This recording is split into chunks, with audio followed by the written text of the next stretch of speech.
I do feel a little pressure on my side, honestly, of just truck drivers. They don't all get to be here. Right. So I almost feel like I don't want to let them down. Yeah, gotcha. And so today I am Mother Trucker. Okay. Should we call you Mother? Should we start with an opening statement that makes it clear that we have not paid you to be here? I made every dang video I made. Spokesman. Oh, no. You're not, yeah. We'll start that. We don't know the questions you're going to ask. Yeah. No, this is great. Let us know when we start firing questions and when we're on. Are we good to go? We've been rolling? Oh, no, this is great. This is great. You know, for anyone that doesn't know who I am, my name's Alex. I've been a truck driver for 10 years and just been interviewing drivers. And they call me the Mother Trucker just because, you know, that saying is not something I've made up, but it's just something to say when things go wrong instead of saying the other word, you know, and it's turned into just a lot of truck drivers. They're away from their families and they don't have an opportunity and they don't feel like they have a voice. And so because of that, I do everything in my power to try to have a voice for them and do that without having any bias. And so I'm here today as an invitation from Dave and the rest of the family here. Basically, let's keep it honest. I made a video talking about a relationship that I saw on the news article about, you know, Knight Swift and Embark. And I made some comments about it. And, you know, pretty much usually I was like, after that, I'm thinking Knight Swift's going to definitely give me a call, right? But it wasn't the call that I thought it'd be. It was just an invite to come. And so this is not a sponsored video. The only thing they have given me is they pointed to me where the bathroom has been. And I think the water's free, but you guys could bill me for that as well. But besides that, this is, for everyone watching this is not sponsored. This is not paid. They did not try to sponsor, pay, or anything. They just told me they've never opened up their home to potentially a stranger and giving access. So with that, I respect you guys and I thank you. And there was a lot of questions and I put them into a few.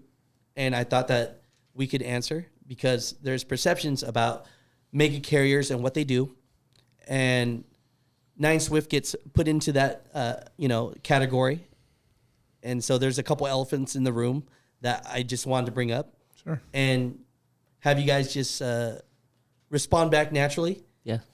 And if you say no comment, that's fine. But I'm sure in the comments they go, ooh, that's we got him there. We're not known for no comment. Yeah. No question. Yeah. But I think it is important for the viewers, my viewers to know definitely who you guys are as well. So, I know I'm on your show and I feel like I'm taking over. So, but definitely please introduce yourself so people at home know as well. Good. Dave, do you want to introduce? Sure. Excuse me. Dave Williams. I have been with Knight Swift now for going on 31 years. And my main roles here are equipment. I'm the equipment guy.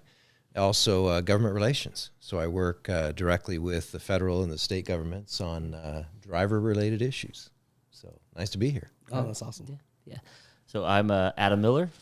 Been with Knight Swift for just over 20 years now. I'm the chief financial officer for our parent company, Knight Swift, and I'm also the president of our Swift business. So I have responsibility over the Swift operations.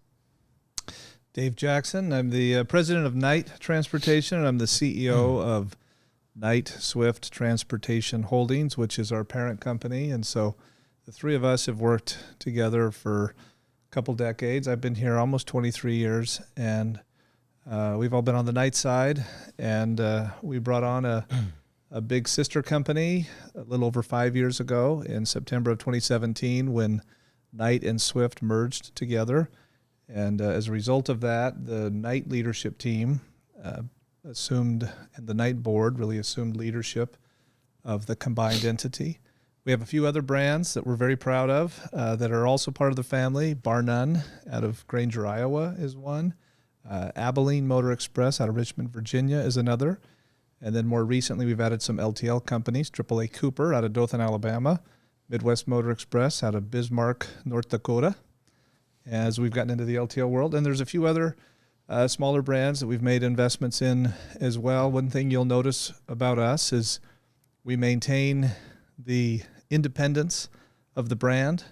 We don't come in and veto the decision of thousands of drivers, or in some cases smaller ones, hundreds of drivers that have decided to drive for that particular brand. We embrace the brand. We help that brand to be hopefully a better version of itself and take advantage of the economies of scale without doing what big companies do almost every time, which is screw things up. So because of that, you see the three of us have a long relationship on the Knight side, but we can have kind of different responsibilities. And, if you look at, so Adam and I were part of this parent company.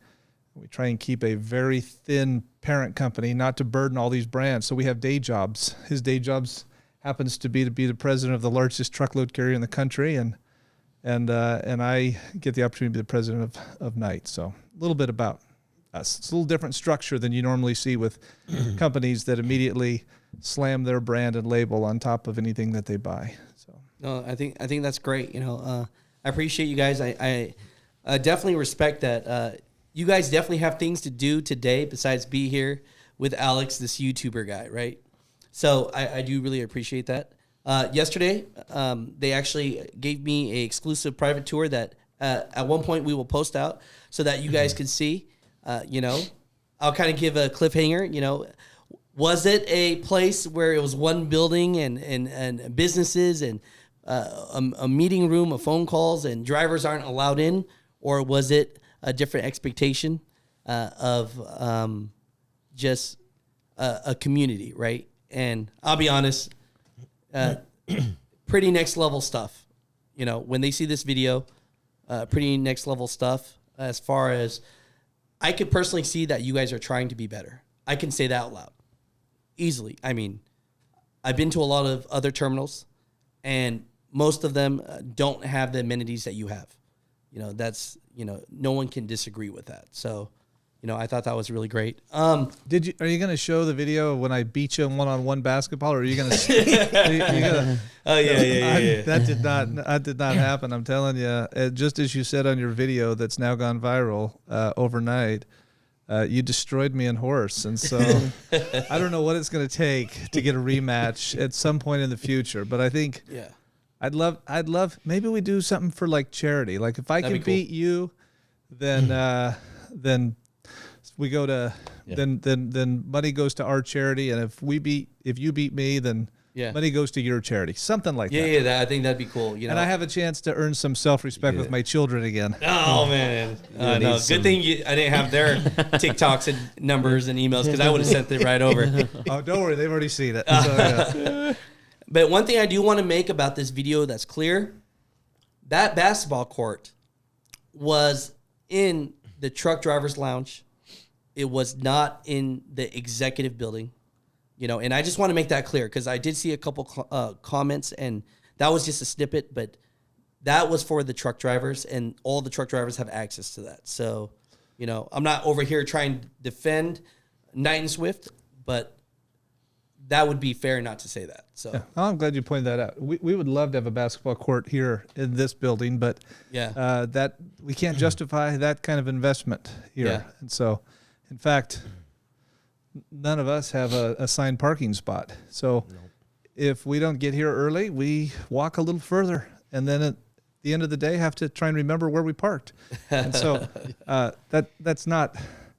I know that's a first world problem, but that isn't necessarily what people expect at a company or with people that happen to have a particular title. And so we come here, we're all one team. That's how we view this. And so that's what you saw yesterday, and hopefully people will get a chance to see it, and hopefully they recognize the authenticity of the fact that it's one room, it's one team.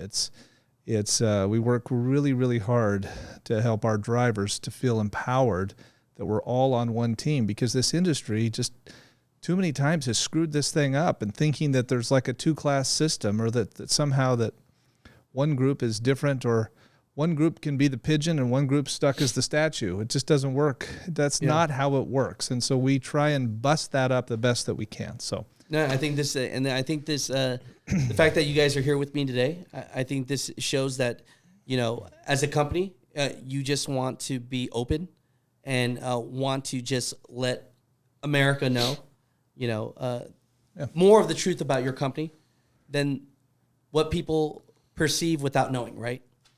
And so from that, can we segue? And I have a couple questions for you guys that you guys have not read. And, again, I've asked my drivers questions. I probably got about 10,000 questions. Wow. And so from the 10,000, I limited the ones that were just being trolls and trying to be funny or whatever. And I just wanted to ask real questions. Sure. So let's start this out. We're all okay with that? Yep. Yeah. All good. Should we start with the elephants in the room? Yeah, Sure. Go for it. When you hear of Knight and Swift from a truck driver, owner-operator perspective, a lot of them, the first thing they say is, we see that they get into a lot of accidents, right? And so the question that I have for you is, have you ever heard this perception about the company? And also, how is your training and safety? And what are you really doing to make sure that your drivers are ready for the road? Yeah. Who wants to take the first stab? I'll take a first stab, and I'm sure you'll have other things you want to clean up here. But hey, that's certainly a concern. I mean, for us, it's the number one priority is to be a safe fleet, right? And that's safe for our drivers. It's safe for the motors public that we share the roads with. And I think for us, it's about how we develop a culture around that safety. And so we make investments. We've invested in cameras that look forward, not into the cab, because we respect the privacy of our driving associates, but we look forward. And I think in many cases that allows us to see opportunities to coach drivers where they have unsafe behavior that may not have resulted in an accident yet, but because of the behavior we're seeing, we have opportunities to coach them. I think a lot of companies are reactive to safety events where we're being proactive. When we merged with Swift did not have a great reputation of safety because Swift does train a lot more drivers than really more drivers than anyone in the industry.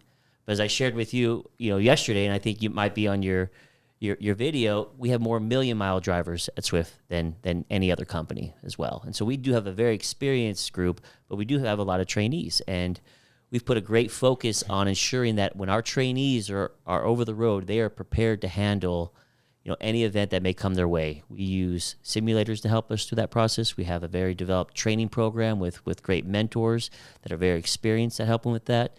And we've built this culture around safeties first, and that wasn't always the culture. And so when we look at our DOT preventable accident rate, we would put our rate up against any company, certainly any public company, any private company. I mean, there's some large private fleets out there that hire the most experienced drivers that have predictable routes in the same locations, and our preventable accident rate exceeds there in many cases, or is better than theirs, or would rival theirs on any given period of time. I mean, that wasn't the case 5 years ago. So we've made tremendous strides in improving the safety of our vehicles. And hey, we never rest on it though. I mean, we know we always have opportunities to improve, but we're very proud of the progress that we've made.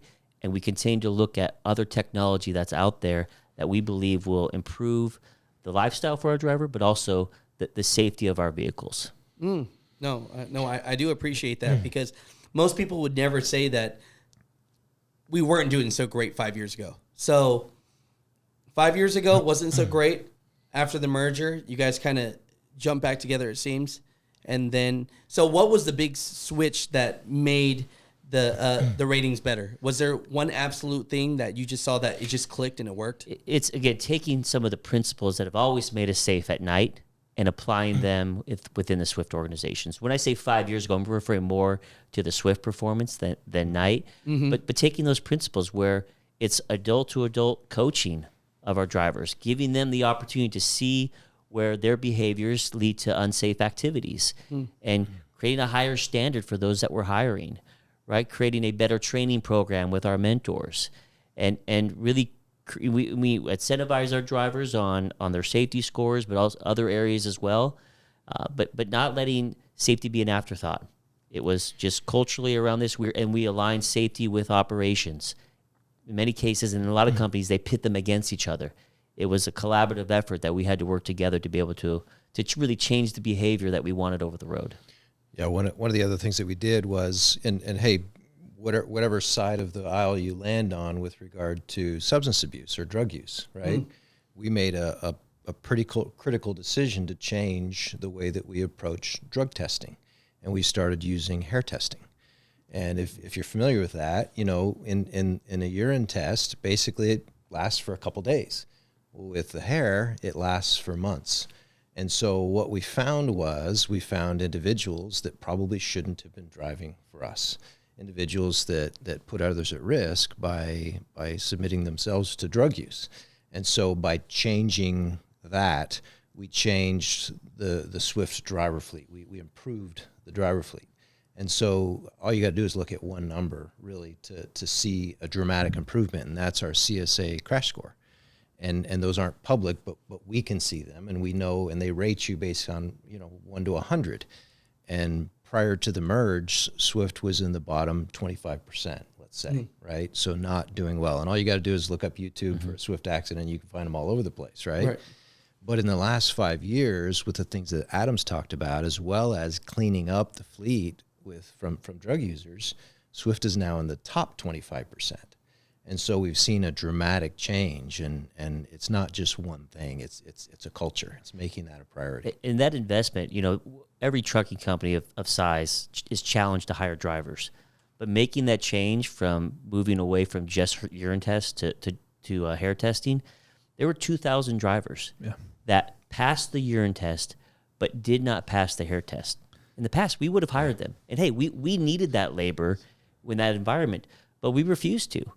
Because it wasn't the right thing. And now the problem is those drivers have probably found themselves driving for another carrier who doesn't, you know, hair test, and that's a concern for us. And I think that's one of the things we're pushing in Washington is to allow for hair testing, because we do believe it makes our roads safer. And to clarify, those 2,000 trucks, those are now open trucks that weren't open before. So that hurt. So if we go back to history, that was in 2018. So because we merged in September, and to set up the network to be able to do hair testing and whatnot took a couple of months, and when we instituted hair follicle drug testing to start 2018 also represented the single best rate and freight demand year we had ever had since deregulation in 1980 in the industry. So there was never a time where the company was more incentivized to fill trucks and to grow trucks over the road. And in 2018, we went backwards 2,000 drivers that in every other respect, including the urine test, deserved to be in a truck or would have otherwise been in a truck. And we refused to do it. And guess what? Our stock price and analysts, they filleted us over this, because every quarter we were losing drivers. And the belief was, okay, now you've merged. Now Swift's getting smaller and smaller and shrinking. So we're out there talking to Wall Street, walking them through, hey, just trust us. We're doing what needs to happen. We're not taking shortcuts. And that was a defining moment, I think, for the Swift organization, and that's an organization that had, you know, they grew to be the largest truckload carrier because they had unbelievable will and determination to grow, almost no matter what. And I will tell you that in the Swift organization, prior to our involvement, I think it was common that every conference call ended with a message, or every meeting began with a message about safety, but it just didn't show up in the numbers. And so it was not about talking about it. It was about taking actions. Now, this is the piece that scares me the most about that whole fact. Of those 2,000 drivers that were disqualified, guess which drug was the number one drug that tested positive? Cocaine. So it wasn't marijuana. No. It's not. Marijuana was a distant third after opioids. It was cocaine. Now today, because of the legalization of marijuana, that might look a little bit different. But how could you ever think that you could achieve the highest levels of safety if that was the issue. And the reality is, Swift, by making that decision 5 years ago, Swift has been a leader in this. So Swift was not a laggard. Now Knight had moved well in advance, but there are many large carriers that have subsequently moved, or in many cases some who still have not moved. And so that was a huge piece. The other thing I would say, I know we've talked about this topic, but this is a really important topic. Because what's more important than safety? Well, I mean, at the end of the day, we could have the best cost per mile, we could be the most efficient, most productive, and if one of our team members doesn't get home with their family, what's it all for? And so we really take this serious. Well, there's another side to this. So the technology that we use, the external facing cameras, which in many cases has exonerated drivers and helped us to understand what really happened when there is an event, that technology also allows us to provide feedback to the driver in real time. And so we've taken a totally different approach than most, which is we empower the driver and we give the driver information, real-time feedback. And so, you or I, if we cut someone off on the road or we don't plan an on-ramp just the right way, the heart gets racing, you think about it, but by the end of the day, you maybe have already forgotten about it. Well, if at the end of the day, you had the chance to watch that video clip again and relive that, something happens where it becomes more real and almost in a objective kind of way. We can see what happened and we can learn from that and change. And so what we have noticed is that when you trust and empower the driver who wants to be safe, when you trust them and empower them with information, their safety improves. So we have 3 key inputs that go into a score. And what we notice is when we share that score and occasionally when something triggers a video for them to watch, and occasionally there'll be a video that's so important it requires third-party coaching, but that's the exception. That is not the rule. But when we empower the driver with that information, guess what happens? Their score begins to improve, and it begins to improve immediately. And so when we first rolled this out and tested this several years ago, we had a test group of drivers. We gave them the information. We set what we thought was a target number for if you get to this number, you get a bonus. Well, really quickly, we went from only a third of the people being there to 2/3 were at the bonus. So we lowered the goal. And guess what happened? We moved the middle again and just continued to move the middle. And so in this industry, too many people don't empower the driver enough on this. And so that's what's going on behind the scenes. Now, reality is we're going to drive 4 million miles today. Hopefully, if we have enough loads, we'll drive 4 million miles today. Is that on average that you guys do 4 million miles? Yeah, it's give or take 4 million miles a day. It's an incredible number. So, we're going to see, we're going to be filmed more than anybody else or whatever else you want. And of course, once something's on film, it lives forever. But to Adam's point, if you were to go, the last data point I looked at was data through January 9th. And it compared every big brand you could think of in terms of accidents per million miles. For that period of time, we were slightly outdone by one fleet, barely. That fleet was the Walmart private fleet, which is the most experienced, exclusive, dedicated fleet in the country. We were second place, barely, and we were twice as good as large carriers whose names I will not mention that you'd be familiar with, that don't hire any trainees, that don't do any training. They only hire experienced drivers. You have to appreciate the fact that a majority of the drivers that we bring on do not have experience. They get it through us. And so for us to be irregular route, primarily trainees, and to have the best for hire carrier accident per million mile rate, that's something we're very proud of. And that is not something that just randomly happens. So there's been so much effort behind the scenes to make that happen. So yeah, if you can't tell, we're passionate about this. So I wouldn't put words in your mouth, but tell me if you agree with my statement here or not. The perception that Swift per se, crashes in and everything is a perception that was the old perception of Swift. And from that, you guys have been working on being better, and it's kind of like what you say though. It's almost like first impressions are everything. Yeah.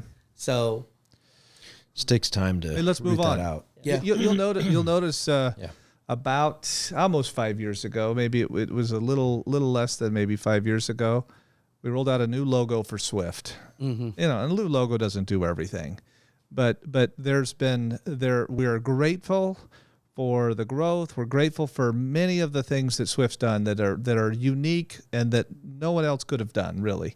We're grateful for that legacy and history, but Swift is now transferred from being the largest carrier to being one of, in many cases, sometimes for periods of time, the safest carrier, and at the same time being one of the most efficient carriers in terms of what their cost per mile. It's not a business that loses money. They were on pace to lose money when we merged, and Swift now is very successful, which secures the ability to make the kind of investments like you were able to see and we talked about yesterday, make the kind of investments in the facilities and the amenities for our drivers, continue to buy late model equipment, and to have what we think is the largest ratio of trucks to dry van trailers in the industry. You know, collectively, we have 75,000 trailers. That's massive. I think the next closest, last I looked, is our good friends out of Green Bay, our friends in Orange out of Green Bay, who I believe have about 38,000. So we have 75,000 trailers, and the majority of those obviously are from Swift, and that leads to massive efficiency. That's one of the reasons why at Swift 9 out of every 10 loads involves a trailer pull on at least one end, if not both. And we love that. We love trailer, and our customers love trailer pulls. No one wants to wait around and be live loaded and live unloaded. It is so fraught with inefficiency. And so because Swift is so healthy and successful, not only safe, but profitable and earns a good return for the investment, it allows us to continue to invest and make that a great company, a great job, and frankly, allows us to put technology to play to continue to improve how we train drivers. I don't think there's an organization that brings in more than 10,000 drivers every single year into the industry and does so in a way that you know, we're on the line. We pay, you know, we largely cover the cost of any accident. We don't have an insurance policy that just takes over anytime something happens. We take the risk. And so we're not just about churning. We're not about butts in seats. We're about doing this the right way. And so the whole industry, I hope, can transition from any old legacy thoughts to an appreciation for the leadership role that Swift has finally stood up to do and to take for this industry, to help the industry. No, I think that's great. You know, and I think it's great that we're able to have these conversations. You know, Yeah. So, you know, for all the listeners, all the mother truckers at home, just know that I was sure they're going to dodge that question. So, you know. Yeah, well, That was a little more than no comment. yeah. No, you know, and do we still have time? yeah, I tell you. So, segueing from that, then, you know, they would say nationally for bigger fleets that the turnover rate is over. They would say 92%. You know, what are you doing to keep your drivers happy? You know, I don't know if you want to expose your turnover rate or anything like that, but, you know, are your drivers happy for 9 Swift? I mean, we did the tour yesterday. I saw, you know, to be fair, I saw a lot of plaques of 1,000,000 miles. So we can't disregard that. You guys have to be doing something definitely right for those drivers to stay. And so, you know, first off, you know, why do you think turnover rate is so high in the trucking industry as a whole? You know, and definitely, you know, how does that, you know, pertain to, you know, Knight and Swift as well? Well, you want to take the Knight and Swift or the industry question? I could hit the Knight Swift. Let me hit the industry first then, and you hit Knight Yeah. Swift. Hey, it's irregular route transportation. I don't think there's a place, I'm pretty convinced, in fact, there's not a place in the supply chain that creates more value than this concept of a regular route transportation. So think about this. Customers never seldom, if ever, have the same amount of product going from one place to the other coming back. If they did, there would be no need for the irregular route for hire whole industry. So what that means is what we have to figure out how to do is have a diverse group of customers shotgun us all over the country with different levels of consistency. 1 week it's 5 loads, 1 week it's 50 loads in some cases for some shippers. And then we have to scramble and build a network to find our way back. And which can be difficult because you could have one customer who sends you to that location 5 times a week, but you've got to have 5 different customers that get you out of that location and get you back into circulation. So building a network with the kind of density that it requires is extremely complex. Well, the customer that we have in this business, they're the biggest businesses in the world. The Walmarts, the Targets, the Lowe's, Georgia Pacifics of the world. They're massive and they're sophisticated. And so they're constantly looking for ways to optimize and lower the cost, which means they're constantly trying to create competition and turn us into a commodity so that they can lower their cost. And so there's naturally all of this churn. So this is all happening behind the scenes, which can make the job inconsistent and change before we even get to the fact that for a driver in this industry, you're going to be away from home, you're going to sleep in a truck, you're going to shower in truck stops, and you're not going to be able to control the variables of load pickup, load delivery times, because we don't even select those. The parcel guys do. UPS and FedEx will tell you when they'll be there. Our customers dictate to us because of some of the reasons I just mentioned.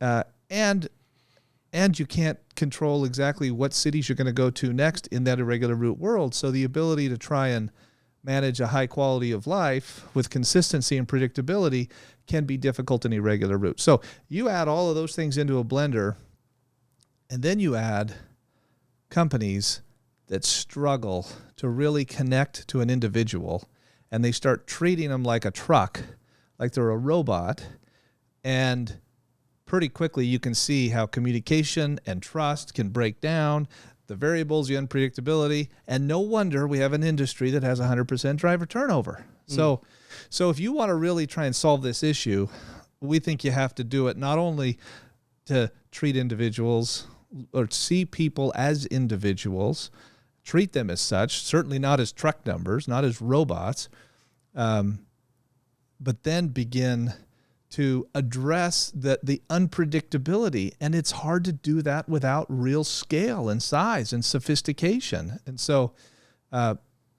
we've got different ways to go about this. And frankly, we have different advantages over maybe just a smaller or even a mid-sized player to try and address some of that uncertainty. And so maybe you can talk about what that results in for us. Yeah. Well, I think about the large carriers, right? And I think I think what a lot of people, how they would view a large carrier is someone who's centralized a lot of functions, right? You're getting dispatched out of a call center. You're working with someone on different every day. You don't have a relationship. You don't get to see them. And there's so many diseconomies of scale that can come with size in this industry. And so the way we've always approached our business at Knight, and really even on the Swift business, even prior to the merger, is how do we keep this small and intimate, where it's a large business, but it's really really a group of small trucking companies that makes up that large business. And so we have a terminal network. So on the Knight side, it's 30 plus terminals. On the Swift side, very similar. The average terminal size would be between 100 and 150 trucks, depending on the company. So that's something you can get your arms around, and you're hiring in the market where you're located. So you have drivers that's where they call home in many cases. So they get through there on a regular basis. They know they have a driver manager or driver leader that manages 35 drivers. And so they get to know them on a personal level. They know what their preferences are. They know when they need to be home. They should know their birthday, their anniversary. So again, they're treating them like a peer that they need to work with to be successful. And their job is to make sure that they're safe over the road, they're productive, they get a paycheck, and they get home when they need to.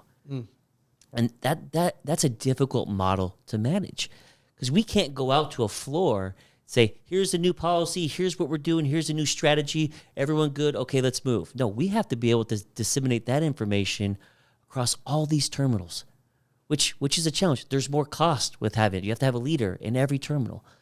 But there's so much value in that. We've found when we open up a new terminal, we can hire a different group of drivers who didn't want to work for a terminal in Atlanta, but they'll work for it in Mobile, right? Because that's close to where they live.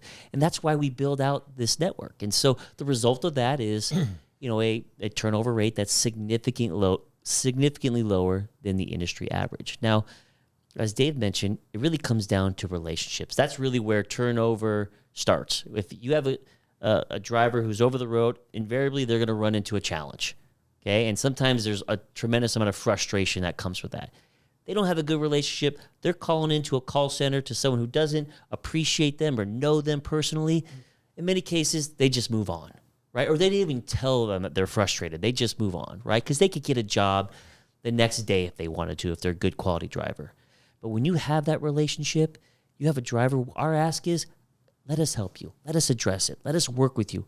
We may not be able to solve every single challenge immediately, but we're going to work our best to make sure that you are supported over the road.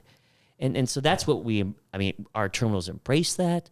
We support it. I think about our terminal, our corporate headquarters. We don't look at it as corporate headquarters. It's our terminal support center. Like, we're there to make sure our terminals are positioned to be successful with our drivers. So that's the unique difference. It's hard to replicate. It's easy to say, but it's very difficult to replicate. So guess what? It leads to turnover numbers dramatically lower than the 92% that you mentioned. Okay, so you guys are, like I said, you don't have to give me all your industry numbers, but they're lower than the average. I'll give you an example. Everybody in organizations got to be centered around how do we make the driving job better. Right. So one of the things that I do is when we go out to our terminals, I'll go into the driver's lounge and I'll ask, hey, tell me about your truck. Tell me what you like. Tell me what you don't like. And it's kind of funny because the first question I often get is, who's the idiot who spec'd this truck? And that would be me. So his name's Dave Williams, for anybody who's... So I get an opportunity to listen and to understand what they like and what they don't like. And it's kind of funny because what I found over the years is that there isn't one thing. Everybody's got their own idea of what's important and what's not. And when you talk about perceptions, I think amongst the drivers, there's this perception that there's a bag of money sitting at the corporate headquarters that they're unwilling to let go of. But the fact of the matter is, and as I get a chance to talk to these guys, and hey, we're not perfect, believe me, but at the same time, we're rebalancing every day. And the question is, do you want more pay? Do you want better benefits? Do you want better facilities? Do you want nicer trucks? Do you want a leather seat, or do you want to? Yeah, it'd be nice to have all those things. But if we're going to be a stable company that you can count on to get a paycheck from every week, we've got to have good balance.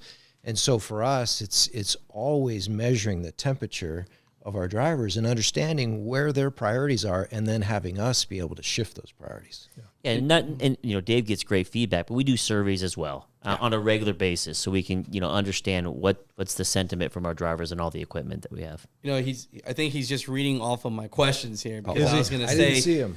My eyes aren't that good. For people who are watching this used to be a bank, so they don't have a ton of money. I see sitting in here. I don't know where it went. But one thing you got to at least acknowledge, this is probably a 41, 42-year-old campus that was a savings and loan bank that didn't make it out of the 80s. I heard and so we bought this thing for pennies on the dollar, 10 years ago or something. And so, No, I think that's great. One thing that I will defend that I think listeners at home need to understand is, you go on Facebook Market, you go on Indeed, and you see these for hires listings, classifieds that say we pay $2,500 a month or a week, $3,500 a week, but it's $10.99.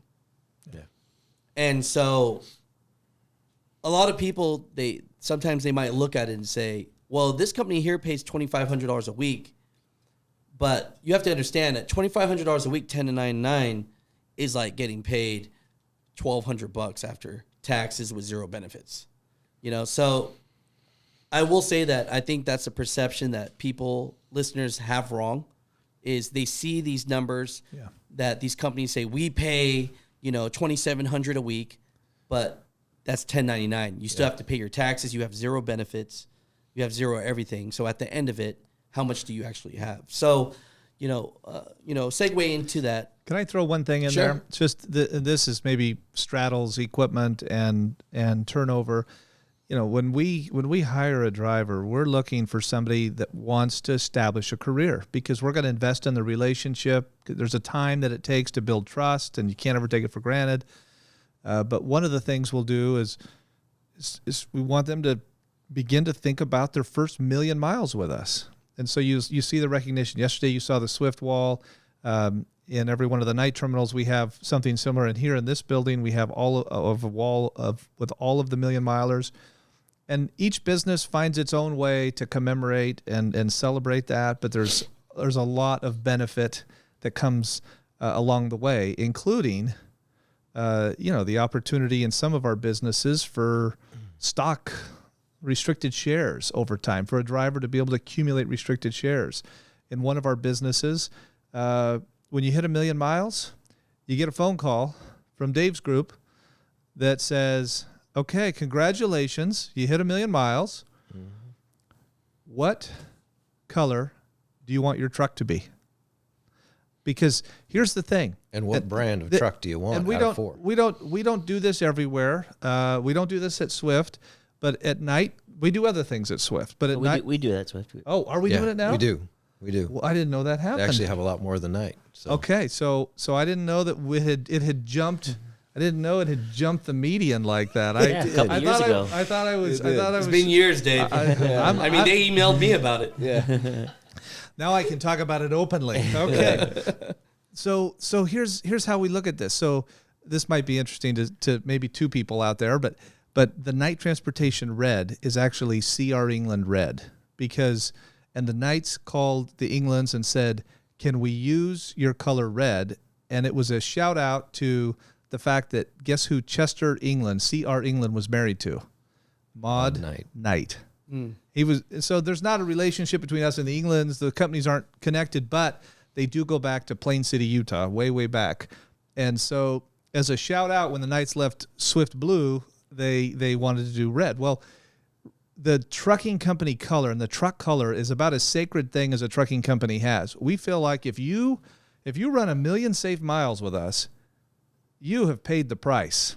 And so if you want to drive a space gray truck, power to you. If you want a pink truck, you could do it, but we can't do too many of those because we take a little bit of hit in the resale market. Hard to sell those. But the point is, our drivers, that's the ultimate for us. In addition to cash compensation, restricted shares, and some other things that we do with them, they get a whole new wardrobe with a new medallion, so that they can be proud with that. But if they choose, they can change the color. Most seem to change the color, and so when you see a purple truck, but it doesn't say lease to, it's not an owner operator.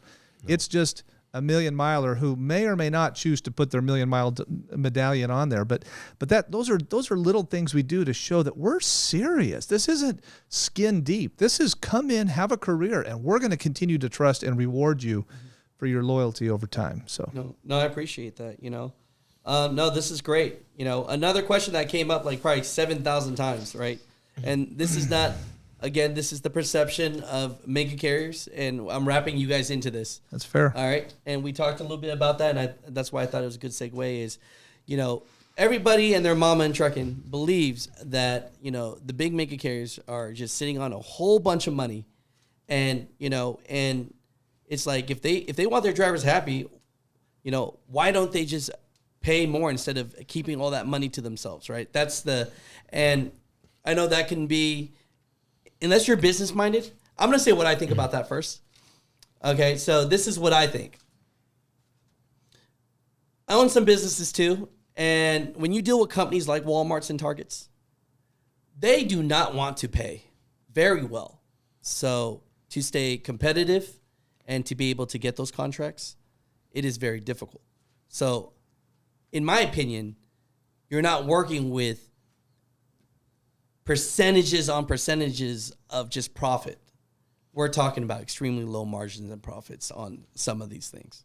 That's just my thought process. Yeah. Tell me if I'm wrong. Tell me if I'm right. If you think about it, regular route truckload, we lose money on about half of the loads we haul because the backhaul.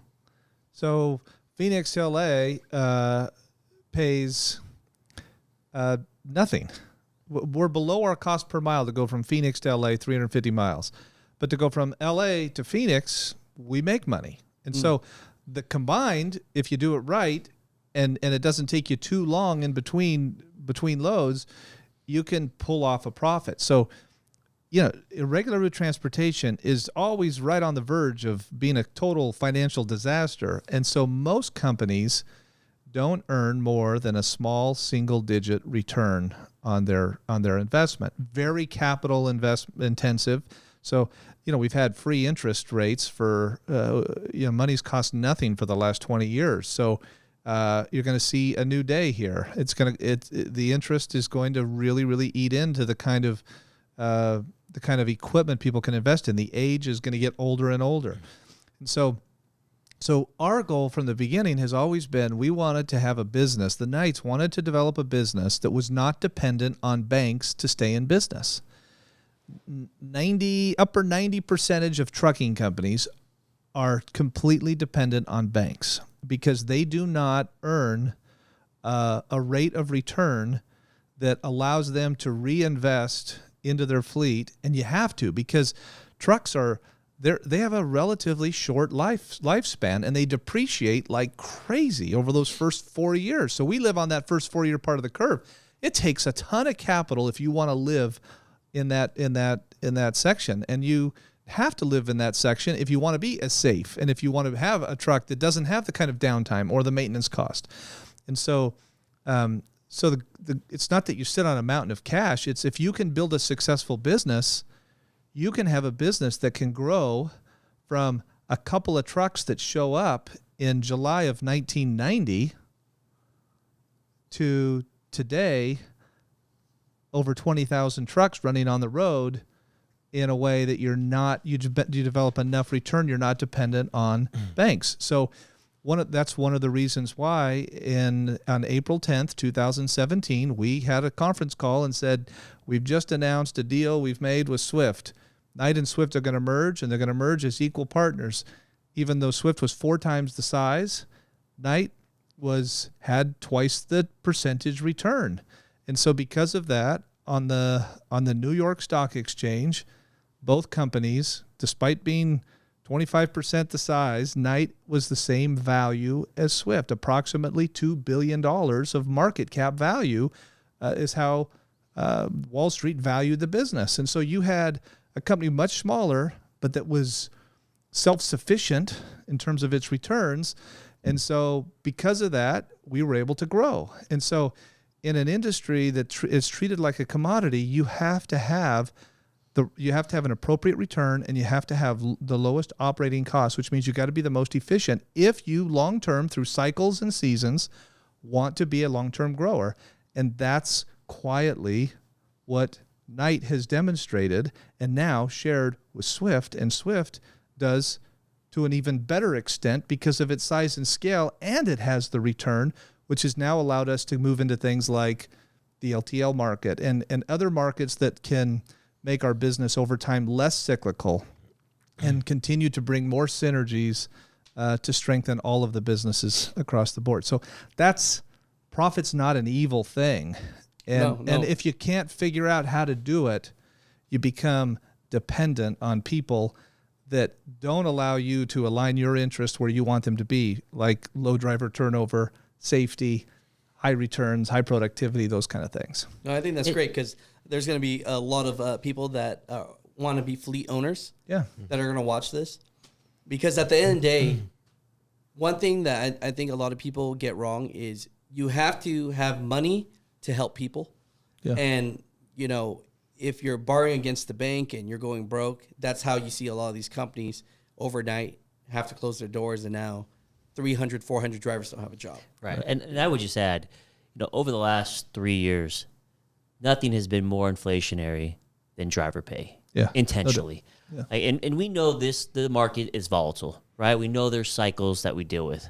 when rates were very strong over the last, couple of years, and we invested more than we ever have in our drivers. We took base pay up. We had, sign-on bonuses. We aligned incentives. So when the company's winning, our drivers are winning. And we know that at times rates are going to come off. We're already feeling that. But we position ourselves where we can invest in our drivers but not have to take anything away from our drivers. We've never pulled pay back from our drivers when we've hit a tough patch. I mean, because we want our drivers to know that they can count on their paycheck. And we have a strong balance sheet. And so we're financially sound. We can weather any type of environment we'll feel. But when the market turns favorably for carriers, the first thing we look at is what can we do for our drivers. That's fair. Yeah. So this is a long-term career horizon. Could you go out, get paid percentage of revenue, get out there and hustle, live off load boards, book things? Yeah. I mean, you could have done really well for a while there. But they're not doing well right now. Oh my goodness, 22 has been tough, but I'm just saying, buckle up for the first half of this year. I was going to ask that, because you guys feel the industry more than a single owner operator. Yeah. And so like we talked about, when the rates were great, people go out and go rent a dang Penske truck and go and still push a very profitable margin. Right now, I mean, if you bought a new truck last year and you're working the spot market, you're working for free right now, pretty much. And so one of my questions I was going to ask you, since you get to feel that first, is when will rates go back? Yeah. Well, what's interesting is over the last 12 months, spot rates have dropped more in that 12-month time period than it has any other cycle we've ever seen. So prior to that, 2019, there was about a 20-month period that we saw a similar decline, but this happened not in 20 months, but in 12 months. So it's been precipitous. We just came off of a fourth quarter that was largely defined by most as not having a peak season, and that had to do with the fact that there was so much inventory that was already in place from last year, or that showed up late last year, that they've just kind of held on to. And so that inventory is slowly being burned off, and hopefully by the time spring's over, we'll be into a little bit more of an ordinary cycle there. So you think by this year the rates? So here, let me just say this though. So that's what's happened with spot rates. Contractual rates have hung in there, and they've hung in there in a way different than they ever did prior to the electronic log mandate. And so since 2018, since electronic logs have been mandated, contract rates have been significantly more resilient. And so there's a graph we look at that gets updated every single week, and it looks at industry contract rates and industry spot rates. And so we think that a lot of that has to do with trailer pools. The customers have dramatically gravitated to trailer pools, and as a result of that, you see in the non-asset-based brokers, they have not been able to generate the kind of volume growth that they normally do to support smaller carriers that are living on the spot, because those guys, like a Robinson, would normally go out and they would load up on a bunch of commitments. They'd win a bunch of business at discounts to the customer, and they could keep people moving. Well, that wasn't the case. We don't have their fourth quarter yet, but their third quarter, their rates were down 15% to the customer, and yet their growth, I think, was only like 1.5% in volume. So that's not typical. That it didn't work that way before electronic logs.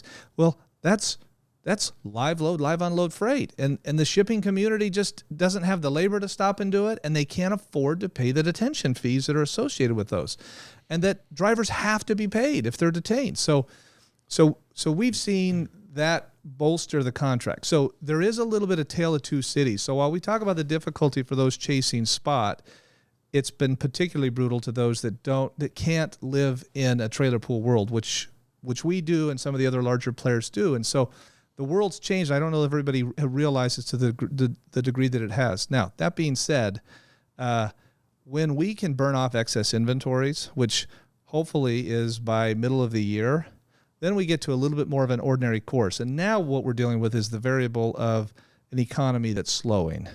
With higher interest rates, what's going to happen? Are we going to see unemployment tick up? It's hung in there, and it really hasn't. And so what's the overall economy going to do? That is I think largely what will determine what the back half of the year is dealing with. Whereas what the industry has felt in 22 and in the first half of this year is largely self-induced by the fact that we moved so much freight in 21 that ordinarily would have probably moved throughout 22. So that's kind of what we see, but it's tough out there for, we see all the signs of small carriers struggling and in many cases giving things up and stopping and moving on because they can't get through the tough time. A fourth quarter without a peak and first quarter is always the slowest, freight season of the year. So, which that kind of creates a little bit of a self-correcting mechanism within the industry itself where supply goes down. And so there's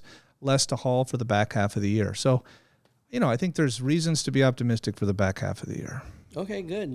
That's going to make a lot of, that's some inside information for all you fleet owners out there. Stick in there. It sounds like it possibly could start getting better. So that's great. Since we're on that topic right there, I probably have a question for you then.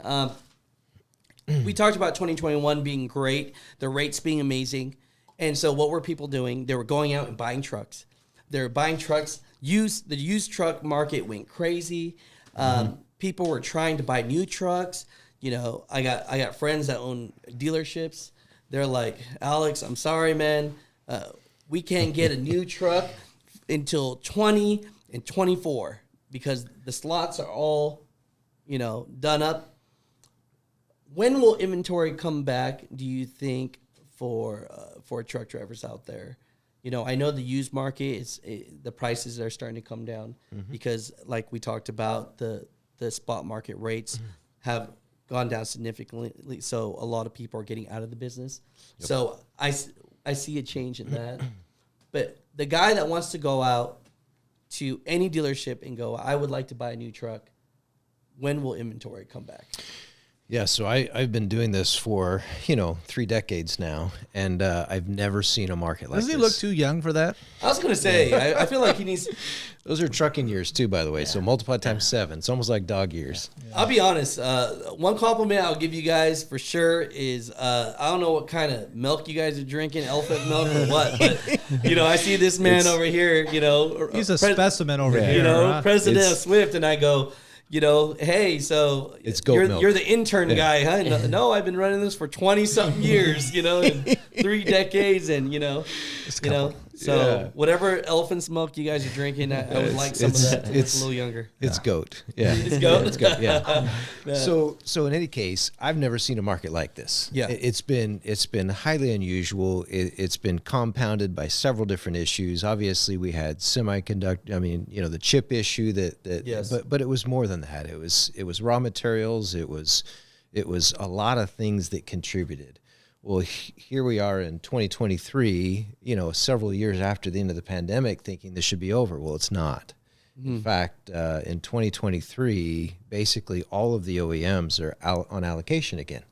And so what's happening is there's a fight between the dealers, between the fleets, between the end users as to who's going to get that allocation. At the end of the day, we're going to build less trucks than we otherwise would have if there was no supply chain constraints. Now, good news, bad news. Give it to us. So the bad news is, as an end user, you may not get what you want or as many as you want. The good news is it really changes the cycle. Because what ends up happening is, traditionally is, when things get really good, we build 350,000 trucks as an industry, and we flood the market. Well, when you understand supply and demand, what that means is when you increase supply or capacity, you decrease pricing.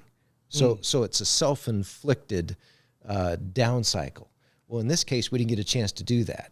So while some of that demand for our services has decreased, maybe due to overall economic issues, supply hasn't increased as much as it normally would. Yeah. Translated, that means that the cycle has a chance to be shorter. The down cycle has a chance to be shorter. Yeah. So that's a good thing. Now, when is it going to come back? Probably not this year. That's what I'm hearing. That's what I'm hearing as well, because I'll have friends, that will say, hey, Alex, so I'm their go-to guy, right? Hey, Alex, you know anyone? I'm trying to buy 200 trucks. Yeah. And then so I'll reach out to some of my buddies that own dealerships, and they're like, I don't have any allocation slots for 200 trucks. I'm like, so if you don't have allocations for a guy that can afford 200 trucks, what about the guy that's trying to buy one? Yeah. So would you say it might be a couple years from now until a guy can probably go into a dealership and... On the new side, yes. On the used side, I think there'll be more opportunity. I mean, as an organization, we put off a lot of used trucks every year, and we'll sell just ourselves, anywhere from 2,000 to 4,000 trucks to the open market every single year. And, in the last couple of years, it was interesting because we would be notified that a truck was coming out of service. It'd be sold before it even come off the road. Right. This year, we're starting to see a little more looseness in inventory.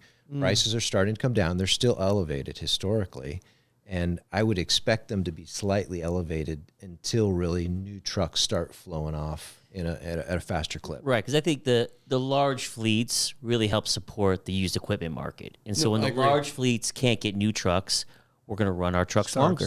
Yeah. Right. Yes. And so we've aged our fleet as a result. And I think many of our space have done the same thing. And once we have slots available to buy new equipment, we'll probably get younger. And I think that'll help support more inventory in the used equipment market. Yeah, but there's some curveballs coming. I mean, you've got some environmental rules coming with NOx treatment and with CO2 reductions and with zero emissions vehicles that are going to really throw this industry into a new era that we haven't seen before. So predicting what's going to happen becomes more and more difficult. And what impact does that have on the used market, on the new market, and who can afford to even buy a truck? That's going to be the interesting thing to watch. Oh, I love that because that sets me up for my next question. Federal regulations, EPA are forcing a push for cleaner energy. Is Knight and Swift looking to alternatives like electric, hydrogen, or natural gas semi-trucks? And, what is your involvement with that? And because honestly, that's no fault to your own. Because for the listeners at home, you might be biased and say, oh, they don't like diesel trucks and that's why they're doing this. I'll be the first to tell you there's a lot of things going on in Congress that they just say, no, we want to have this dream world of just everybody, filling up with water. Or Fantasyland. Fantasyland. And so I know a lot of bigger companies like yourself are forced to make some of these decisions. And so are you looking into any of this, or have you already started to, buy some of this technology, electric trucks and that? Well, the answer is yes. I mean, in order to be a responsible company, we have to know what's going on. We have to know what's coming. Now we're going to do it in a smart way, and we're not going to go overboard, but at the same time, we have to know what's coming. So there's a couple of movements in the markets, and especially on Wall Street. One is called ESG. If you haven't heard of it before, then you're going to hear about it soon. It's environmental, social, and governance measures. And basically what a lot of the banks are saying is, hey, look, we can't invest in your company if you don't meet a certain standard. And so we've got to be as a good corporate citizen, and hey, it's the right thing to do, right? Also, is to improve the impact we have on the environment. Well, part of that includes changing how we do business. There's some good things about that, and there's some real challenges. I won't say bad things, I'll say challenges. All right. And so what we're doing is we're going out and we're testing electric trucks. We got one that we just received. There was a press release yesterday from Kenworth. We're testing hydrogen fuel cells, which is a little further out on the horizon. So is that like companies like Nikola, or can we expose any of these companies? You don't have to. In this case, it's been announced. It's Cummins. And Okay, so Cummins is It's not testing. Nikola. It's not Nikola. Okay. From a natural gas standpoint, one of the things that's changed is the carbon intensity of natural gas has shifted with dairy gas. Yeah. Oh, And really? so basically it comes in at a much better score. And so we're re-looking at natural gas, which kind of we put in the rear view mirror for a while. But the point is we've got to know what's coming, whether it's a good idea or a bad idea. We have to know what kind of impact it's going to have on our business. Because at one point, especially in certain states like California, you may not have a choice. Yeah. And so for us, it's a matter of trial and error, knowing ahead of time and being able to act in the best interest of our drivers when it does come, or if it does come. And to some degree, to be able to help regulators who sometimes think that there are capabilities with the technology they might have a sense that it's more capable than what is practical and real. And what we would say is our experience thus far is that the range is woefully short, and the cost is incredibly prohibitive. So, other than that, outstanding. No, I hear you. Other than the range and the cost, I'll give you an example. You know, in government, I think I'll give them the benefit of the doubt and say they're well intended, but often miss the mark. Okay, and so I'm sitting in the offices of the Environmental Protection Agency, the EPA, and they got kind of a smile on their face, and they're talking about a rule that they want to put out. And the rule has to do with all these after-treatment emissions, which, you know, our drivers love, not really, and the warranties that are attached to these things. And so they start to tell me about this rule they have in mind. And the rule basically says that they're going to demand that the OEMs increase the warranties for those products on all products across the line by substantial amounts. And I looked at them and I thought, and they're expecting me to say, oh, thank you so much. We appreciate you fighting for us. And what I said to them was, I said, do you realize that's not free? Yeah. That they're going to actually charge us thousands and thousands and thousands of dollars for that additional warranty. It's not how a free market works. And there was kind of a blank look on their faces. They didn't realize how the market works. And so part of what we do and part of my job is to go up to Washington, D.C., and to the states and to the agencies and to take some of these ideas that they have and help them really understand how the real world works. And again, I think for the most part, they're well-intended, but probably more bad ideas than good ideas. So what I'm hearing is, it sounds like, and I'll say it, you guys don't have to say it, is, you know, truck drivers out there believe that there's not enough infrastructure for, you know, these other type of alternatives. And that makes them happy because, I mean, you know, people are honestly used to what they're used to, right? Sure.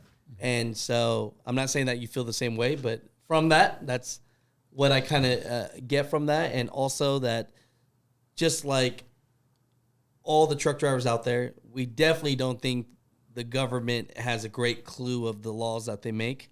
And I'm hearing a little bit of that from you. Yeah. And so I can appreciate that. I do want to bring something up because you said something off camera that shocked me. I was 100% sure you guys were okay with this. Okay, let's bring up this elephant in the room. You know, they have a bill where they are trying to push because... Who's they? When I say they... Not us. Not you. Congress. Congress. Yeah, Congress has a bill. So I appreciate that, Dave. Yeah. So Congress has a bill that they're trying to push to allow 18-year-old truck drivers to go interstate. And for people that don't know what that is, basically before you're 21, you can't leave your state, right? And so it's one of those things where I was darn sure that Congress wants to make that rule because mega carriers are asking them to lobby for that rule. Why? So that they could get cheaper labor. Yeah. And then you guys said something off camera that shocked me, and I might have to private some of videos that I've made because I've made assumptions that mega carriers want that rule. Can I make a statement that hopefully is as clear as possible? Yeah. 18-year-old drivers would be the worst decision in the history of the trucking industry. That makes me so happy. Period. I love that. I love to hear that. And so, and it's there is nothing good that will come out of that if you have interest in safety and improving the driving job and appropriately rewarding the professionals that today make the effort to get a CDL and to stay safe over the road. And that's who would lose out on this. That's who would lose. And so I can't see anything good that would come as a result of that. So we are not in favor of that. Period. I'll tell you a little bit about some of the origins of that bill, but first of all, just to be clear, as from an industry standpoint, we're probably in the minority here. In other words, there are a lot of companies that are pushing for that, and I would say partially because they don't often fully understand how the market works. Okay, so why did this come about? Well, what happens is that some individuals will point to specific circumstances. For example, if you were in Memphis, Tennessee, and you were to drive 50 miles south, you're now in Mississippi, right? Well, an 18-year-old driver can't do that, but they can drive from San Diego to Sacramento, which is much further. And so people point to that and say, well, that's not fair. We should allow for them to not just drive intrastate, but to drive interstate because of these circumstances. Well, that's where it started. And then it just kind of grew. And some people took hold of it and said, well, this is a good chance to solve the driver shortage problem. But as we look at it, it's not a good idea. Yeah. It's a terrible idea. And for two reasons. One, safety, right? I've got 3 kids that are in their 20s, and my oldest son, you know, when he was 18, he would hand me his video camera and say, hey, Dad, film this.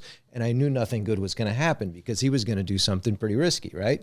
There's just a different idea of risk that happens before we fully and it's well documented. It is. It's well documented. There's been studies, and it's foolish, and the unintended consequences could be devastating. So, yeah, I mean, hopefully we're crystal clear where we are on that, and I would suppose that many that watch the video may feel the same way, and you know, this is an industry that's very fragmented, and it's hard for us to collectively share our voices.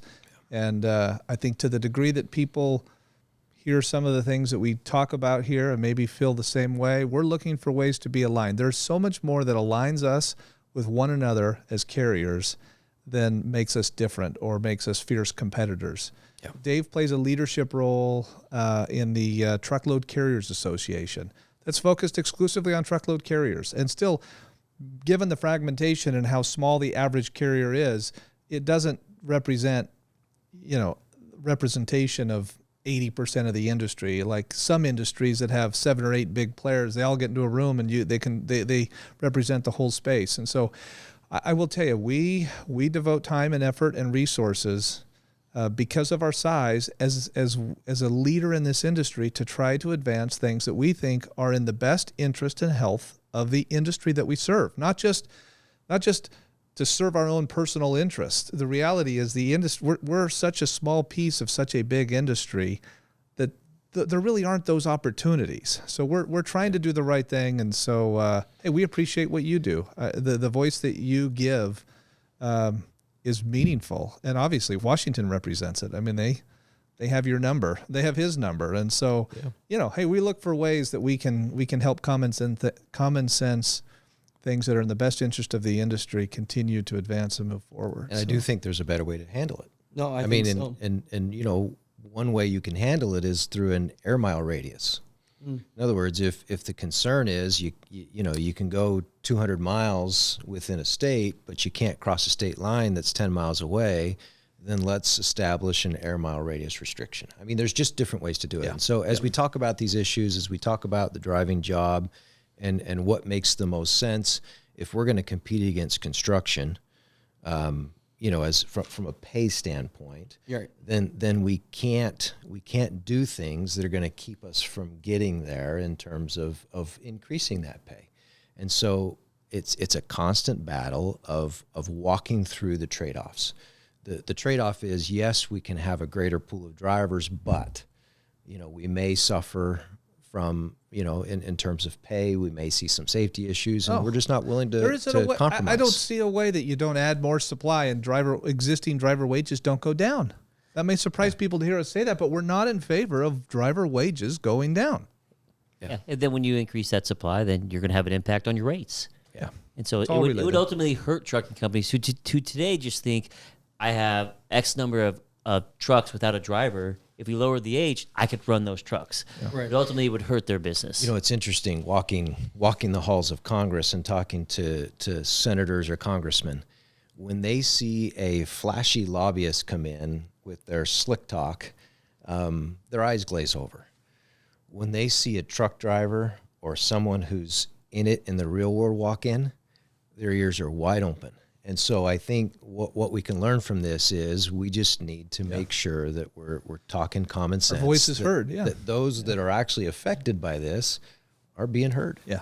You know, I think the trucking community would appreciate that you guys. So we'll set the record here.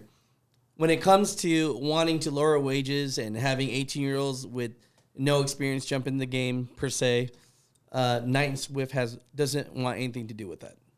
Exactly. Correct. You know, Right. and I think that's fair, right? Yep. And another thing that's really big in trucking, before we get to our last question, is truck parking, right? Mm-hmm. So a lot of times, you know, I know again that, you know, a Knight and Swift, you know, you guys are the largest over-the-road carrier, but what are your thoughts about truck parking? And, you know, they invest so much money into so many things, but then when it comes to truck parking, it's almost like you have to get a grant for it, right? What are your thoughts about that for your drivers? Yeah. Well, Dave knows kind of how that works and why over time that happens. Yeah. So really, if you look back to some of the struggles that some of the states had financially, the first thing they often do is they say, well, what can we shut down? And so what they did is they started shutting down rest stops. And you notice that some of the rest stops started closing when things got really difficult. What the unintended consequence of that was we already had a really difficult parking issue, and it just got compounded. It got worse. And so as an industry, the American Trucking Associations, the Truckload Carriers Associations, and us as a company have gone out and tried to educate Congress about how important this was. Now, we made a lot of strides during the pandemic because guess what? Everybody realized how important the supply chain was, and specifically how important our truck drivers were and how critical it was to take care of them. And so there was a lot of commitments made during that time to help us solve our problems. Well, a couple of years later, that has now subsided. At least the crisis has subsided, Right. And they're kind of moving along to that other things. And so what we've done is you've got this recent infrastructure plan that was just passed by the federal government, the Inflation Reduction Act, that had a lot of dollars associated with it. We've been up on Capitol Hill fighting for some of those dollars to invest back into our industry to help alleviate this. And believe me, it's not an easy issue, because what do? Do you go out and build a bunch of parking lots? Mm-hmm. Well, you kind of need lighting. You kind of want it to be secure. You need bathrooms. And so we've gone about it and said there's a couple things that need to happen. One is we need to reopen the rest stops, for sure. Okay, get all the infrastructure's already there. We just need to reopen them. Secondly, we need to look at new facilities. We need to look at beyond truck stops. What else can we do? There's a lot of government land that can be used, but it even gets down to the local level. I mean, when you go into a industrial park and there's a big old warehouse with a little bitty parking lot and there's signs all around the building that say no truck parking, what are you supposed to do? What are you supposed to do? Yeah. And so one of the things I think we need to do is we need to address that from a local zoning standpoint. In other words, if you're going to build a warehouse, you got to have so much truck parking that goes along with that square footage. I like that. And but that's a hard battle, because what you're talking about is city, by county, by state. But so there's not a quick fix, but at the same time, it's up in the top 3 issues right now, and we're battling hard. I think another area for us to focus on is just working with our customers, because there are going to be some customers that are very accommodating to our drivers. We have to take a 34-hour break on their property, and there's others who don't allow truck parking. And it's like they want the delivery, but they don't want to accommodate our driver. And so I think that's working hand in hand with our customers. And many of them want to be a shipper of choice, but there's some that haven't taken the necessary steps to really, support our drivers. And so that's another area that we can focus on. But again, this is where having a decentralized network, where between all of our brands, we have 200 locations across the country. So when our drivers are coming into an area where we have, a location, we have plenty of space for them to stay overnight and to take their break. And then they'll have the great amenities that we've invested in. Well, that's good, And that's why I like to bring these questions up because, I want the truck drivers in America to have a fair analysis of, what Knight Swift cares about and doesn't care about. So it makes me happy that you guys care about truck parking for your truck drivers. Yeah. We would have more spaces than anybody for our own trucks. And we've actually found ways to extend that a little bit to third parties. And, we have a business called Iron Maintenance in about 30 of our shops. We do basically wholesale oil changes, tires, because we already have the shop, we already have the labor, and we're used to doing very, very efficient oil changes because we know that the value of time in the truckload space. So we have thousands of customers now that come to us that are third-party carriers that come to us for a more affordable, a less than retail oil change that's super fast. And in some cases, there's opportunities to give them a spot where they can park. And so, we can't totally accommodate the whole world just yet. I was going to say, don't say that because I'm about to. Hey guys, make sure you go here to get a wholesale. Don't just head over, but maybe start having a relationship. I'll tell you another thing. This isn't intended to be a sales pitch, but this might surprise people. But we have over 20,000 trucks that buy insurance through us. And we rolled this program out during the pandemic. And so for the last couple of years, when insurance prices have been crazy, it's been hard to get to. There's a way where if we feel like you're committed to safety, you can be part of an insurance program that we have. And so between Iron Insurance, we call it Iron Insurance, between Iron Insurance, between the Iron Maintenance Program, between other carriers who come in and move our trailers in a power-only kind of way through our logistics business, we're finding ways to create win-win solutions with third-party carriers. And so, we don't have the real estate. We can't replace what the government should have as part of just zoning and development. But we are looking for ways to make it easier to come in and use our trailers, have access to some services at affordable prices, and so that everybody wins together. So, you'll see that continue to evolve and develop over time if you pay close attention to our company and kind of what we're after. So, no, that's great. And then let's ask the elephant in the room question: why I'm even here? Oh, right. So, I was thinking about this since we've had our tour yesterday. Okay. And so I hear this in the comments a lot. Why have a basketball court? Why have a place for their drivers to game if they're investing in self-driving trucks or technology or what have you? And so I thought about that last night. I go, as a business person, would I invest hundreds and millions of dollars into terminals for drivers if I'm thinking about making a culture without drivers? Because that doesn't make sense for business 101. So I just wanted to say that to begin with. Yeah. And I thought that was something that I saw yesterday. And so, good. I just wanted to put that out there. So I will ask this question now. Mega carriers have been investing heavily into self-driving technology. What is Knight Swift's relationship with Embark? Okay. So, as Dave talked about, different technologies, whether it's hydrogen fuel cell or electric, we look close. We look to understand.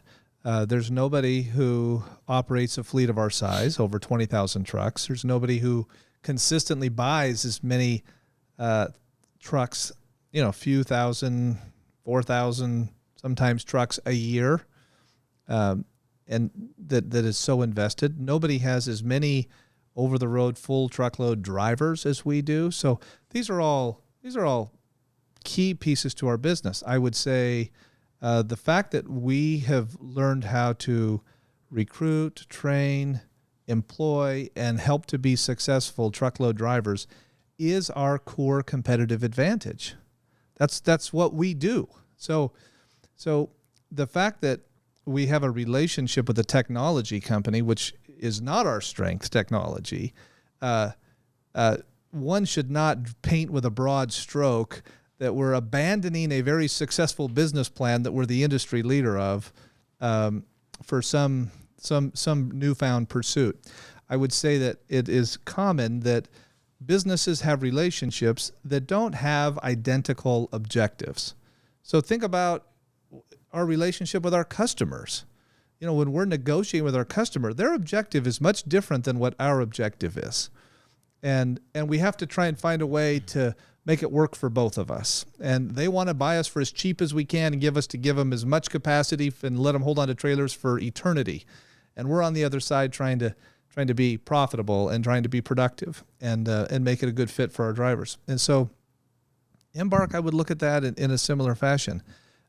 If we're going to sit here and say we're serious about safety and we're aware of companies that have developed technology that can look out 300 yards in front of a truck and can see every object and measure and identify whether it's a truck, a car, a bicycle, a motorcycle, whether it's on the side of the road or whether it's stopped in the middle of the road, that can measure and evaluate what's on the side of those trucks and can see rates of change in front of them, again, hundreds of yards in front and many seconds in front of what a human being could even process it. I don't know how we don't take interest in learning and understanding that technology. So our relationship with Embark is, we've met with, I would say, virtually all of the autonomous. They would, of course, have great interest usually in us and wanting to work with us. Embark was the only company that came in, listened to us, listened to concerns we had, just looking at their technology, not looking at their business model, but looking at their technology. And they listened to us. They came back and they talked about it, and they addressed it. And we talked to them further about creating some kind of opportunity where we could put a subset of what they're after. They're after a level 4 where a driver doesn't have to be in the truck. That is not the technology that we're testing today. And that is not a technology that is out there for commercialized use. We're using components of that with our drivers and that equipment's been put on our trucks so we can learn and understand what can happen. How can we continue to improve safety, and where's this industry going to go? And so at this stage of the game, if we can find a way to nearly entirely eliminate preventable accidents, which this technology can do that. And I'm not talking about take a driver out. I'm talking about there's technology today that may be very close to being commercialized that could eliminate preventable accidents and that can improve the quality of the driving job, to have some additional assistance like I have in my personal vehicle. My personal Ford, it tells me when I'm bumping inside and out of the lines. And I'll just tell you, I'm a better driver because of whatever technology Ford has in my car. And my wife's a much better driver as a result of that technology. That was not. She doesn't watch this. Wow. No, that's just because she drives more miles, than I do. That's all that means. I'm putting that in the beginning of this. Insert foot in mouth. And so I have the sweetest wife. She is so sweet. So we're determined. So if we have technology companies coming to us and wanting to learn and understand about the industry, and we can see technology that has the potential to improve safety and improve the driver job, I don't know why we wouldn't entertain partnerships like what we're doing with Embark. To your point, would we put the focus and the investment that we have in our drivers, if we thought there was some silver bullet out there that would turn the fleet into robots overnight? No, we wouldn't do that, and we wouldn't make all those investments and and do the business that we are. So I hope that people can see the seriousness we have to make investments in safety and improving a driver job. And so, we're the only fleet that's been trusted to experiment with this. We have 2 drivers that we've hand selected that are phenomenal drivers. Both of these drivers are trainers as well. So they're very familiar with the job. They're very familiar with what it would be like with a trainee to have some additional technology helping them behind the wheel. And so these guys are not using autonomous. These guys are not taking a nap. In fact, if they take their hands off the steering wheel, it disengages. And so we're continuing to explore technology. That's what we're doing here. No, that's fair. No, I appreciate that. So my last question is an easy question, but it's one that I will leave you guys all with. All right, in a hypothetical world, if the mother trucker wanted to go work for Knight or Swift, and he's a new truck driver, he's in your training program now, and he's thinking, this is the place I want to be my home. This is the place I want to work and truck for till the day I die. Will the mother trucker working for Knight or Swift, how many years can you say that he will have an opportunity to do that? 10, 15, 20, 25, a lifetime? You can say what you feel about that, but I get that question a lot is, Alex, I'm thinking about working for Knight or Swift, but So, Alex, I'm 47 years old. Gotcha. Just turned 47. Hey, I don't think my wife would let me work less than to 65. She just doesn't want to be around me that much. And so what's that? Almost 20 years. We're going to be hiring, and we're going to need truck drivers for that entire period. I'm convinced of it. I would bet my career on it. I would say as long as he or she wants to be behind the wheel. I mean, that's how long they'll have a career at Knight and Swift. Yeah, here's what I would say, and there's probably some misperceptions out there, and that's what we do. We try to clear up misperceptions, is that some of these technologies that we're looking at, whether it be zero emissions technologies or this driving technology, there's limitations, right? It doesn't do everything. It can't do everything. And it'll be decades before it can do, and not even in every single case. And so what you're seeing is you're going to see a splash here and a splash there. But the fact of the matter is, for decades to come, the driver is still going to be in control of the truck. Now, they may have to do less. You may not have to sit there and constantly keep the truck in the center of the lane. There may be technology to allow you to stay in the center and be able to worry about other things. The job will slowly change, but the driver's going to stay in the truck. Yeah, I mean, I think when you look at the technology, it has solved the easiest part of the job. When you're on a clear highway in great weather without traffic, right? Now, I think our drivers know that is not the case in many situations, right? And that's when we need human intervention. That's when we need experience on the road to know how to navigate an accident, know how to navigate weather, right? To know how to navigate law enforcement in certain situations. And you just can't program around that. And so that's why, we like the technology to understand how to improve the experience for our drivers. But I think of the, trains. We still have someone operating trains. That is on a track with a schedule, but yet you still have not automated that process. We think about airplanes. There's more technology in airplanes than our trucks today. I'm not getting on a plane without a pilot, right? So I think that's the world we're headed down. It's just going to be such a challenge to try to program around every situation a driver can encounter. Yeah, definitely. And I heard what you said earlier. You said you guys try to always keep it a healthy environment so that you never have to lower the pay.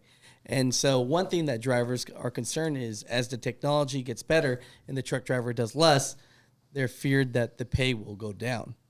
And I remember you telling me earlier in this interview that you guys always try to, if anything, keep the pay the same or exponentially increase it as much as you can. So, I mean, you're going to stick by that, right? Yeah, our goal is to make sure our drivers have a great paycheck, right? And we always try to keep compensation fair. Probably never going to be the highest. We're certainly not going to be the lowest. We're going to be in that top echelon. But our goal is to constantly continue to give increases to our drivers depending on where we're at in the market. Our goal is to never bring pay down. And with a predictable quality of life and some consistency. So we build density. Bottom line is, for individuals that are willing to go and get a CDL, to get experience, and to have a clean driving record, that is one of the greatest things an individual can do to assure that they will always be able to provide for themselves and for their families. And there are not enough people that are willing to sometimes get off the couch or to make the sacrifices to get a CDL, to pay the price of training with a trainer that might not, you might be Randy Travis and they may be Snoop Dogg, and that may not be a good experience, but to get through with a trainer, whatever that experience may be, and then to take safety as seriously as it should be taken, certainly as we tried to take it. And there will be tools. We're convinced there will be tools that will come down the line that will enable and empower drivers that want to do that. They shouldn't feel threatened by that. No one should feel threatened to go that route, that pursuit, and to have such a worthy career as being a professional driver with a CDL and a clean driving record. And so we take so much joy out of helping to facilitate and see that happen. And that's where we're going to continue to be focused. So I love that. Yeah, definitely. I think we're good. As at the end of all this, is there anything that you would like to leave the viewers with? That anything else that you want to bring up at all? I think we're good. But again, I hope that you have been able to see, and you're welcome to. You'll film your own videos. You'll keep filming videos every day, and we love what you do for the industry. You've had a chance to come and see us and experience this firsthand, and we'd love to have a relationship. And I'm going to pay closer attention to the comments. Last night I read a bunch of comments about my basketball skills and the fact of why would they even have that if they're not going to have drivers. I read some of those comments and I just couldn't believe that. So I hope that you'll feel comfortable to talk about what you've seen and how you felt with us. For our drivers that follow you, which I know there are many, because we ran into several who they didn't recognize me. Some didn't recognize Adam, but they recognize you. Yeah. And I love that. I want our drivers. I just want you to know we so appreciate you. And I'd be crushed if you've heard us talk and you thought, I don't know what company they're talking about, because that's not how it feels. I mean, we work really hard. We run this thing decentralized. That's not the easiest way to do it from a corporate perspective, but it's the right way to do it if you're going to connect with individuals. And we're not going to stop trying to get it right. And so to our drivers, I'm grateful for you. To drivers who used to be with us but have left, I hope you're doing well. And if they're not treating you as good as they should be, boy, our arms are open to you. And to the rest of you out there working hard, we have so much respect for you. And to people who are out there that compete with us, we respect you. There is so much more we have in common than that makes us different. And so we're all in this together. If there's something we can do in our leadership position, we want to try and help advance it. Oh yeah, and I'll let all my listeners know, and I'm always really honest about this. They didn't push me, pressure me, ask me anything. So, I didn't feel that coming here. I didn't feel a nudge to don't talk about this, Alex. Don't talk about that. That was off limits. Yeah. You guys let me make up some questions. Just can we have a rematch at some point? I tell you, right? We'll definitely do that. Let's have a rematch. We'll find some and we'll do some for charity or do something like that. But that's really what the channel's about, because a lot of people that watch the show work for your company. So it's not like the show is about the people versus mega carriers and big companies. Yeah. There's a lot of people that look into videos, how to do things, are usually new. Yeah. And so they're looking for more information. Yeah. So I would not be shocked if a lot of my community are, Knight and Swift drivers first getting in, and they're thinking, I'll leave people with this. I'm not a recruiter. I'm not telling you ever go anywhere, but there's nothing wrong with a place giving you an opportunity, and if sometimes your best place is the place that will give you the best opportunity and training, and you should be proud of that. And so that's why I say I'm not a recruiter, because hey, if you live in Phoenix and you're brand new to the game and you could get some home time and park a truck right next to your house, hey, Knight Swift might be the right place for you, right? So it's just one of those things. It's just what you're looking for and what kind of, culture. But I do want to state that Knight Swift opened their doors to me and just let me film. So, I appreciate you guys for your time. Thanks for making the flight Yeah, out. appreciate it. Yeah. Awesome. No, great. thank you. Thank you. No, we're good. I think right. we're good, right? Yeah.